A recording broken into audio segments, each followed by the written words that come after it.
Na domaćoj estradi gdje se prijateljstva često grade na tankom ledu, a nesuglasice umeju da prerastu u prave medijske ratove. Rijetko šta ostane skriveno od očiju javnosti. Sukobi, nerazjašnjene uvrede, propuštene prilike, neizgovorene reči često čine nevidljivu pozadinu glamura koju publika vidi.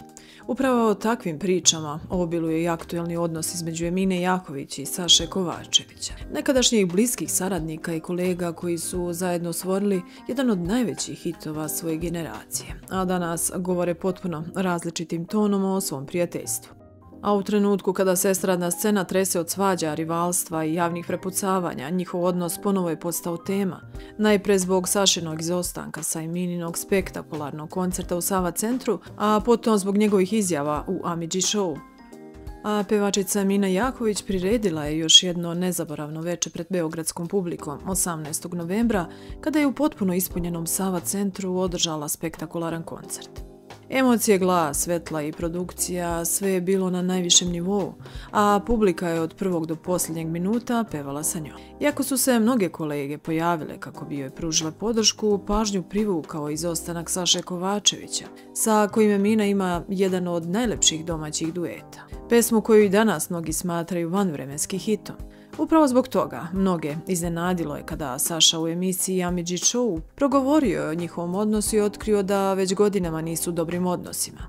Svakog od kolega poštujem, 2-3 puta desile su se neke stvari koje nisu kolegijalne, drugarske. To je bilo i u prošlosti. Više se prijateljski nije postavila, a smatrao sam je prijateljem, rekao je Saša Kovačević pa dodao. Moram da reagujem. Taj naš problem datira odavno, godinama. Moram da se odbranim, da stanem u gard. Ovo su normalne stvari u poslu, poručio je Saša Kovačević u emisiji Amidži show. A po završetku koncerta Emina Jahović dala izjavu za medije, a novinari su je pitali o Saši, na šta je rekla. Nikad u životu ni sa jednim svojim kolegom nisam imala ništa što je loše, nikakav negativan vibe. Moje kolege su moji prijatelji pre svega. Saša i ja imamo jednu vanvremensku pesmu.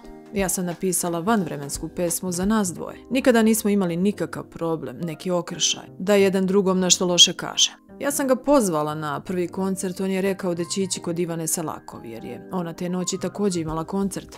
Ivana mu je kuma i on je njoj dao prioritet, što je potpuno normalno, jer bih ja otišla kod svoje kume. A što se Saše Kovačevića tiče, ne znam šta je on izjavio, ali ja stvarno nemam problem, rekla je Emina. A Kovačević je za medije izjavio da će ipak prećutati detalje njihovog odnosa, jer nije džentlmenski da tako priča, a Emina je na to rekla. To mora meni da kaže šta je to hteo da kaže jer ne vidim problem. Ja sa njim nemam problem, istakla je ona. Na konstataciju novinara da se po Twitteru nagađa da mu je ona navodno tražila novac za neki nastup, pevačica je rekla. Nikada nisam tražila ni od jednog kolege ni jedan jedini dinar. Čak i sve pesme koje sam napisala za svoje kolege bile su besplatne, bez digitalnih YouTube prava ili bilo čega. Kod mene su vrata širom otvorena za sve kolege, tako da što se Saše tiče, to stvarno nema nikakvog smisla, rekla je Emina Jahović i otkrila zašto se ni Nataša Bekvalac nije pojavila na njenom koncertu. Imam mnogo dueta, ne mogu na svaki koncert da cimam svoje kolege. Morat ću da pevam te pesme sama jer ne mogu baš stalno da imam goste, poručila je pevačica Emina Jahović. Na domaćoj estradi gdje se granica između prijateljstva i razočarenja često briše brže nego što se napiše status na Instagram. Novi veliki raskol ponovo je u centru pažnje. Nekada bliske koleginice Jelena Karleuša i Nataša Bekvalac, koje su godinama delovale kao iskrene prijateljice, danas se nalaze na potpuno različitim stranama. I to ako je suditi po izjavama bez šanse za pomirenje. Nataša je prva otvorila dušu i progovorila o tome da njihovo prijateljstvo je puklo. Otkrila je da Jelena je žena za koju je verovala da je razume na nivou majka, uspjela da je povredi do mere da se osjetila izdano i emotivno slomljeno. Nataša Bekvalac je bez ustručavanja ispričala kako su se ona i Jelena povezale pre svega kao majke, žene sa sličnim životnim iskustvima, često razmenjujući kontakte, savjete pa i podršku u teškim trenucima. Imala sam jako lep, ne poslovni, nego kontakt koji je meni mnogo više značio. Konektovale smo se privatno preko linije majka, da tako kažem.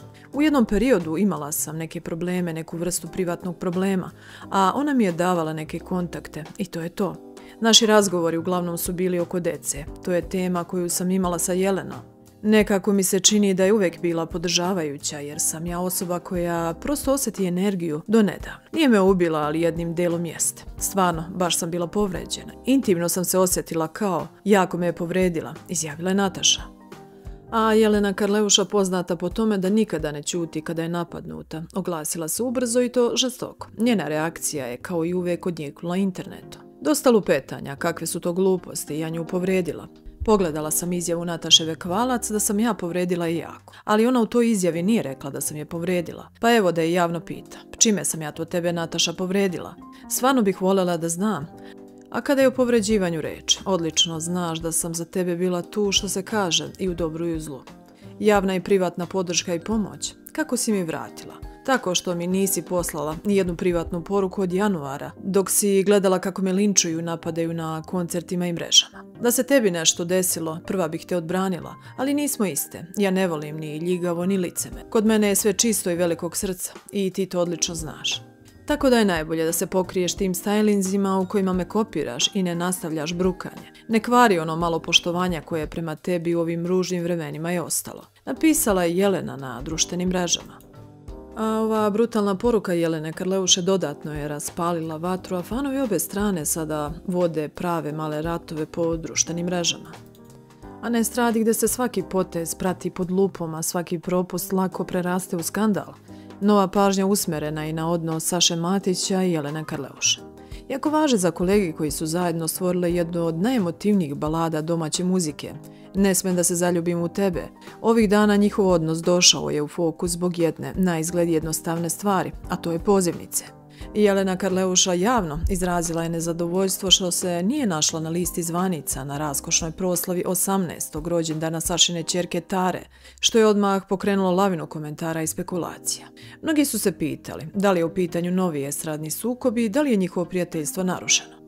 Saša Matić je sada rešio da preseče glasine i progovori o svemu otvoreno, mirno i bez uvijanja. A na pitanje novinara da li postoji konkretan razlog što Jelena Karleuša nije dobila pozivnicu, Saša je odmah demantovao da je bilo kakva loša namjera postojala. Ne postoji razlog, ja sam dao timu spisak i Jelena bila je na tom spisku, ali oni su previdjeli meni da kažu da je nisu pozvali. Ja nisam vodio računa. Tu nije samo Jelena falila, nego još 15 ljudi. Ja se svima izvinjavam, rekao je Saša Matić, pa otkrio da li su se nakon toga čuli. Nismo se posle toga čuli. Ja ću jeci javno da se izvinim i sljedeći put kada pravim neće se ponoviti, izjavio Saša Matić. A Sašina izjava zvuči kao pokušaj smirivanja tenzije, ali i priznanje da je propust bio ozbiljan, posebno kada se radi o osobi kao što je Karleuša, koja je godinama važila za nekog koji je podržavao Sašu i čiji je glas dao poseban pečat njihovoj zajedničkoj baladi. Iako Saša želi da situaciju spusti na diplomatski nivo, fanovi već danima polemišu da li će Jelena Karleuša prihvatiti izvinjenje i da li je povreda sujete već načinjena i da li se iza svega krije dublja priča koju javnost još ne zna. Jedno je sigurno, estradna scena nikada ne miruje, a i najmanji propusti često postanu teme o kojima se danima bruji. A kada se pogleda cela slika, jasno je da domaća estrada nikada nije bila mirno more. Iza glamura, savršenih kadrova i medijskih osmeha često se kriju nerazjašnjeni odnosi, povređene sujete, stari nesporazumi i nova razočaranja. Bilo da je reč o propuštenim pozivnicama, pucanju prijateljstva ili javnim prozivkama, jedno je sigurno, emocije su stvarne, odnosi krhki, a svaka reč može pokrenuti novi talas estradne drame. U svetu gdje su i najmanje sitnice pod lupom, a svaki propust postaje naslov. Izgleda da teško je održati iskrena prijateljstva, još teže opstati, a najređe ćutati. Ostaje da vidimo da li će ove priče završiti se pomirenjima ili će postati još jedan deo bogate istorije estradnih sukoba koji nikoga ne ostavljaju ravnodušni. A šta vi mislite o svemu ovome? Pišite u komentarima, lajkujte video i subscribeujte se na kanal.